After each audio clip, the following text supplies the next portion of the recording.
Hello, my name is Brad Eglund, and I am a project manager, IT consultant, business solution designer. I've written hundreds of articles on project management and IT consulting and business strategy for various sites, including the people at CVIS who are sponsoring this video, and they have very nice project management software, including project management software viewer designed to work with Microsoft Project, and we'll talk about that a little bit later. It's a CVIS Project Viewer at cvisprojectviewer.com. Anyway, I'd like to talk to you today in this video about project management communication, about communication being a key factor and a key responsibility of the project manager. I've specified this in many articles, and I feel that it's job one for the project manager, and there are three key aspects to the communication on the project. Three key things to keep in mind as responsibilities for the project manager and things that have to happen in terms of communication on the project to keep things going and to help ensure success on the project.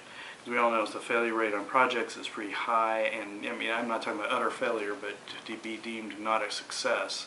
Many projects aren't a success. As a matter of fact, most figures have it in the 54 to 76% range for failure on projects.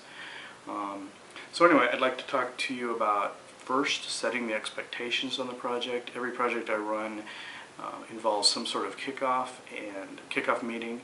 I like to formalize it if possible. That involves setting up a meeting, doing a formal presentation to the customer. Now, how formal you get depends on the project, the budget, the time frame, how important the project is. Obviously, government projects usually require a formal kickoff. Many of the projects I've run have required formal project kickoffs, some being as long as 2 days with large teams on both sides. But have some sort of kickoff to set these expectations. Even if it's just a phone call, but go through the statement of work, identify key deliverables and milestones. Again, this is communication you must have with the customer to set the expectations.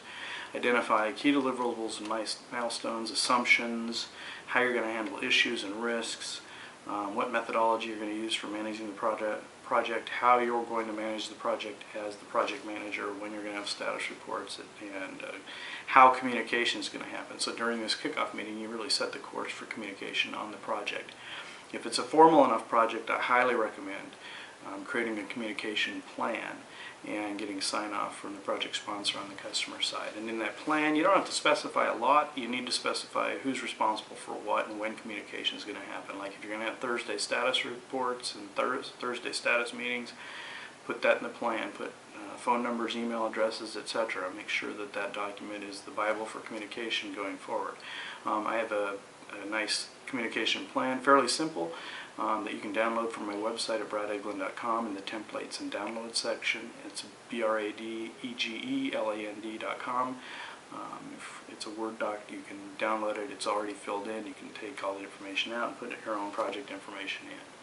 So, and again, that's to set up expectations for moving forward as you move in. And that's a document, a deliverable that you would create in the planning phase and move forward with the project. Next, I'd like to talk about how you meet and exceed customer needs with communication on the project. Project success is generally determined by one of three factors, or meeting all three factors, and that is on-time delivery, on-budget delivery, and customer satisfaction. And I think we all probably found out that you can miss the budget and or miss the timeline and still have a satisfied customer because you've communicated well with them, because you've documented change orders, because you've done everything you can for that customer, and maybe the problems that you've run into have been out of your control, but if you've documented them, made the customer part of the team, they understand. Communication, again, is key in keeping that customer engaged and understanding what's going on, because once that customer loses communication, loses engagement on the project, they start to feel detached, they start to feel like things are happening without their knowledge, they start to become dissatisfied, and you lose that customer satisfaction figure. Likewise, many projects can finish on time and on budget, be deemed a success from those two, and the customer may not be happy. Why? Because, well, they're just not feeling engaged. If they aren't feeling like they're being handled like a good customer, they may not be happy. You may not get them as a repeat customer. They may be calling your CEO and saying, hey, I'm not being informed on this project. Things are going okay, but I don't feel like I know what's happening and what tasks are being assigned when and when they're due. So I kind of always feel that, and I've learned a lesson the hard way on a couple of projects, that if a meeting comes up and there's really nothing to discuss, don't cancel it. Have it, make it 5 minutes, but have it. If there's no change to the project schedule or nothing really to report on the status report, still deliver it to the customer, because if they don't see it for a couple of weeks, they're going to become dissatisfied. They're going to start wondering what's going on. So keep that, meet and exceed the communication needs of the customer on the project. And finally, the last thing I'd like to talk about is collaboration. Set the course for good collaboration with the team and the customer through the communication that you do on the project. You're doing that with emails. That may be considered old-fashioned now, but you're doing that with emails, and that's critical. I've had my team members sometimes tell me, usually I'm in a professional organization, professional services organization, managing 5 or 6 projects, and I've got team members, a business analyst, tech lead, etc., that are working on 3 or 4 different projects, and I've had them tell me, wow, I get more emails from you than any of the other project managers that I work for, so I feel like I'm in touch with what's going on. Now that could be good or bad. Maybe I'm overloading them, but communicate well with your team. Likewise with your customer, keep them informed, and you can do that through emails, as I said, a knowledge sharing site like SharePoint. You can do it through social media. I've used closed Facebook groups to communicate with team members, and that's worked pretty well.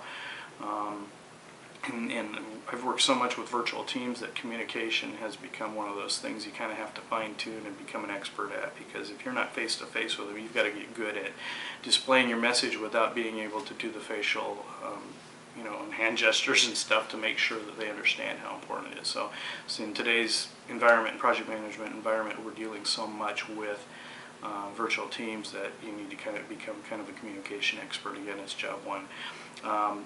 One thing to specify there in terms of collaboration tool, many of the projects, there's hundreds of project management software devices, and software packages out there, web-based, cloud-based software packages, and they're great. I'm sure they're all fantastic, and I've looked at many of them.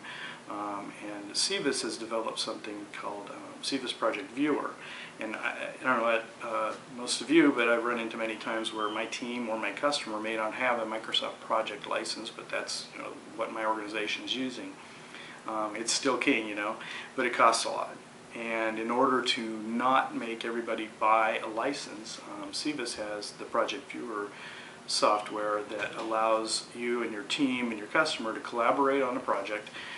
You can send them, they can get in and look at Microsoft Project files, print them even, and communicate with you in real time about project status, relay project status on tasks that they're assigned, without actually having to go out and spend like 10 times as much as the CVIS Project Viewer license costs in order to buy a Microsoft Project license. So it's a huge cost savings for your organization and for your customer if you use this. I highly recommend you check it out. It's a great collaboration tool, and you can look at it at www.cvisprojectviewer.com and try it out for free. And again, it's a pretty inexpensive license.